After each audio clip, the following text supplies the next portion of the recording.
बिस्मिल्लाहिर्रहमानिर्रहीम। आज का उन्वान गारे सौर के अजीम मोजज़ात। रात की तारीकी, हर तरफ खामोशी छाई हुई थी, सिर्फ हवा की मदम सराहट सुनाई दे रही थी। मक्का मुकर्रमा से चंद मील दूर एक बुलंद और दुश्वार गुजार पहाड़ जबल सौर और उसकी चोटी पर एक छोटा सा गार। जाहिर में ये सिर्फ पत्थरों का एक तंग सा गार था, लेकिन हकीकत में यही वो जगह थी जहां अल्लाह ताला ने अपनी कुदरत की ऐसी निशानियां जाहिर फरमाईं कि 1400 साल गुजर जाने के बावजूद भी आज भी अहले ईमान के दिल अकीदत से भर जाते हैं। तसव्वुर कीजिए, एक तरफ पूरा मक्का रसूलुल्लाह सल्लल्लाहु अलैहि वसल्लम की तलाश में निकला हुआ था, बेहतरीन सुराग रसाम, माहिर शिकारी, और हर तरफ यही ऐलान कि जो मोहम्मद को तलाश कर लेगा उसे बड़ा इनाम दिया जाएगा।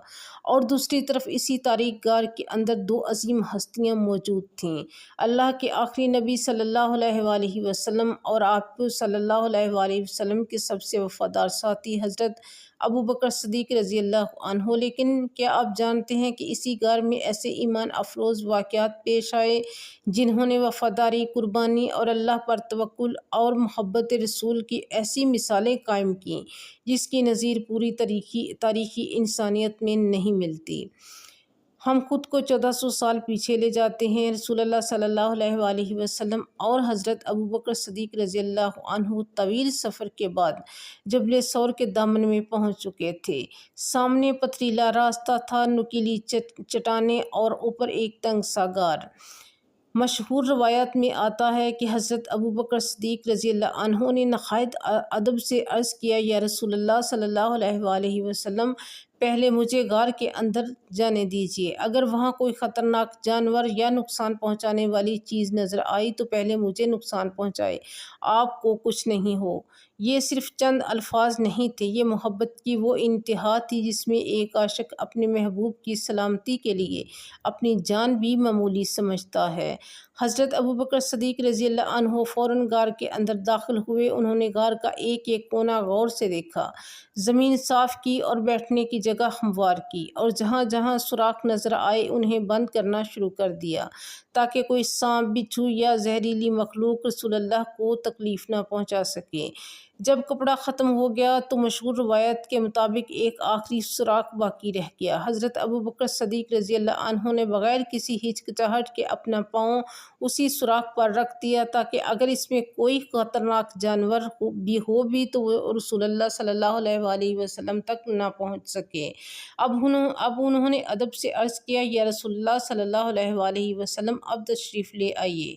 रसूलुल्लाह गार में दाखिल हुए। तवील सफ़र की थकन नुमाया थी। आप सल्लल्लाहु अलैहि वसल्लम ने हज़रत अबू बकर सदीक रज़ी अल्लाह अन्हु की गोद में सर मुबारक रख दिया और आराम फरमाने लगे। गार के अंदर मुकम्मल सुकून था, लेकिन हज़रत अबू बकर सदीक रज़ी अल्लाह अन्हु की नज़रें मुसलसल उसी सुराख पर जमी हुई थीं जिसे उन्होंने अपने पाँव से बंद कर रखा था।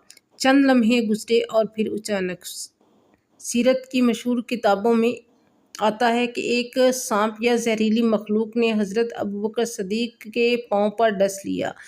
दर्द बिजली की तरह पूरे जिस्म में दौड़ गया, लेकिन सुबहान अल्लाह, हज़रत अबू बकर सदीक ने ना तो अपना पाँव हटाया, ना कोई आह भरी, ना कोई फरियाद की, क्योंकि उनकी गोद में वो हस्ती आराम फरमा रही थी जिन पर उनकी जान, उनका माल और उनका सब कुछ कुर्बान था। दर्द बढ़ता गया, लेकिन सब्र भी बढ़ता गया। आखिरकार बेइख्तियार उनकी आंखों से आंसू बह निकले और वो आंसू रसूलुल्लाह सल्लल्लाहु अलैहि वसल्लम के चेहरा मुबारक पर जा गिरे।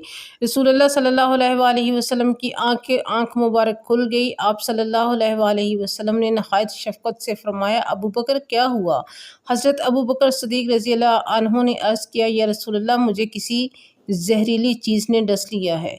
रसूलुल्लाह सल्लल्लाहु अलैहि वसल्लम ने अपना मुबारक लाबे दहन उस मकाम पर लगाया, और मशहूर रवायत में आता है कि अल्लाह ताला ने उसी वक्त हज़रत अबू बकर सदीक रज़ी अल्लाह अन्हु को शिफा अता फरमा दी और उनका दर्द ख़त्म हो गया। लेकिन अभी आजमाइश ख़त्म नहीं हुई थी।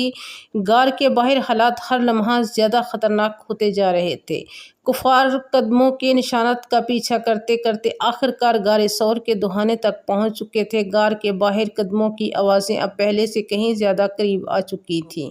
ایسا محسوس ہو رہا تھا جیسے اگلے ہی لمحے کوئی شخص غار کے اندر جھانک لے گا۔ قریش کے ماہر سراغ رساں قدموں کے نشانات کا پیچھا کرتے کرتے بالآخر غار ثور کے دہانے تک پہنچ گئے۔ غار کے اندر حضرت ابوبکر صدیق رضی اللہ عنہ ہر آواز کو غور سے سن رہے تھے۔ دشمن اب صرف قریب نہیں تھا بلکہ چند قدم کے فاصلے پر کھڑا تھا۔ صحیح روایات میں آتا ہے کہ حضرت ابوبکر صدیق رضی اللہ عنہ نے عرض کیا، یا رسول اللہ، اگر ان میں سے کوئی شخص اپنے قدموں کے نیچے دیکھ لے تو ہمیں دیکھ لے گا، ہم نظر آ جائیں گے۔ یہ الفاظ اپنی جان کے خوف کی وجہ سے نہیں تھے بلکہ رسول اللہ صلی اللہ علیہ وآلہ وسلم کی سلامتی کی فکر تھی۔ یہ انسانی تاریخ کے نازک ترین لمحات میں سے ایک تھا۔ ایک طرف تلواروں سے لیس دشمن اور دوسری طرف صرف دو بے سر و سامان مسافر، لیکن رسول اللہ صلی اللہ علیہ وآلہ وسلم کے چہرہ انور پر نہ گھبراہٹ تھی، نہ پریشانی، نہ خوف۔ آپ صلی اللہ علیہ وآلہ وسلم نے نہایت اطمینان سے حضرت ابوبکر صدیق رضی اللہ عنہ کی طرف دیکھا اور فرمایا، غم نہ کرو، بے شک اللہ ہمارے ساتھ ہے۔ یہ صرف تسلی کے چند الفاظ نہیں تھے، یہ بلکہ قیامت تک آنے والے ہر اس مسلمان کے لیے امید کا پیغام تھا جو کبھی خوف، آزمائش یا مشکل میں گر جائے۔ یہ ایمان کا وہ اعلان تھا جس نے خوف کو یقین میں بدل دیا۔ یہی وہ مبارک لمحہ تھا جسے اللہ تعالیٰ نے ہمیشہ کے لیے قرآن میں محفوظ فرما دیا۔ اللہ تعالیٰ ارشاد فرماتا ہے، جب نبی صلی اللہ علیہ وآلہ وسلم اپنے ساتھی سے فرما رہے تھے، غم نہ کرو، بے شک اللہ ہمارے ساتھ ہے۔ غور کیجیے، اللہ تعالیٰ نے حضرت ابوبکر صدیق رضی اللہ عنہ کو اپنے محبوب صلی اللہ علیہ وآلہ وسلم کا صاحب فرمایا۔ یہ ایسا عظیم اعزاز ہے جو قرآن کریم میں ہمیشہ کے لیے محفوظ ہو گیا۔ اسی نسبت سے حضرت ابوبکر صدیق رضی اللہ عنہ تاریخ اسلام میں یار غار کے عظیم لقب سے مشہور ہوئے۔ دنیا میں بے شمار لوگوں نے رسول اللہ صلی اللہ علیہ وآلہ وسلم کی صحبت پائی، لیکن غار ثور کی اس نازک ترین لمحے کو اللہ تعالیٰ نے اپنے الفاظ میں محفوظ فرما دیا، حضرت ابوبکر صدیق کی عظمت کو قیامت تک آنے والوں کے لیے روشن کر دیا۔ روایت میں آتا ہے کہ اللہ تعالیٰ نے اپنی قدرت کا ایسا منظر ظاہر فرمایا جسے دیکھ کر دشمن بھی دھوکہ کھا گیا۔ غار کے دہانے پر ایک مکڑی نے جالا بن دیا اور دو جنگلی کبوتروں نے وہیں گھونسلہ بنا لیا۔ جب قریش غار کے منہ تک پہنچے تو ان کی نظر اس جالے اور گھونسلے پر پڑی۔ انہوں نے ایک دوسرے سے کہا، اگر کوئی ابھی اس غار میں داخل ہوا ہوتا تو یہ جالا سلامت کیسے رہتا اور یہ کبوتر یہاں گھونسلہ کیسے بناتے؟ انہوں نے ایک مرتبہ غار کی طرف دیکھا اور پھر واپس پلٹ گئے۔ وہ یہ نہ جان سکے کہ انہیں کسی جالے نے نہیں روکا تھا بلکہ اللہ تعالیٰ کی حفاظت نے روک دیا تھا۔ یہی وہ لمحہ تھا جس نے پوری انسانیت کو یہ سبق دیا کہ اللہ تعالیٰ اپنے بندوں کی حفاظت کس طرح فرماتا ہے۔ کمزور سے کمزور سبب بھی محفوظ ترین قلعہ بن جاتا ہے اور طاقتور سے طاقتور دشمن بھی بے بس ہو جاتا ہے۔ رسول اللہ صلی اللہ علیہ وآلہ وسلم اور حضرت ابوبکر صدیق رضی اللہ عنہ 3 دن تک اسی غار میں مقیم رہے۔ پھر جب اللہ تعالیٰ کی طرف سے ہجرت کا اگلا مرحلہ شروع کرنے کا وقت آیا تو دونوں ہستیاں غار ثور سے روانہ ہوئیں اور مدینہ منورہ کی طرف اپنے تاریخی سفر پر نکل پڑیں۔ یہ سفر ایک شہر سے دوسرے شہر کی طرف ہجرت نہیں تھا بلکہ یہی وہ ہجرت تھی جس نے تاریخ کا رخ بدل دیا۔ اسلام کو ایک نئی سرزمین ملی اور ایک اسلامی معاشرہ قائم ہوا اور پھر وہی پیغام دنیا کے کونے کونے تک پہنچا۔ غار ثور کی کہانی غار ثور ہمیں سکھاتا ہے کہ سچی محبت صرف دعووں کا نام نہیں بلکہ قربانی کا نام ہے۔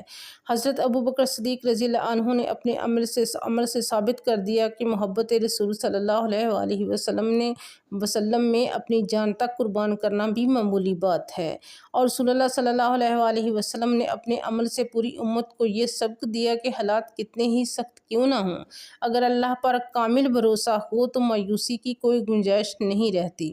اللہ تعالیٰ ہمیں حضرت ابوبکر صدیق رضی اللہ عنہ جیسی وفاداری، اخلاص اور قربانی کا جذبہ عطا فرمائے اور رسول اللہ صلی اللہ علیہ وآلہ وسلم کی سچی محبت پر چلنے کی توفیق عطا فرمائے۔ اگر آپ کو ہماری یہ ویڈیو اچھی لگے تو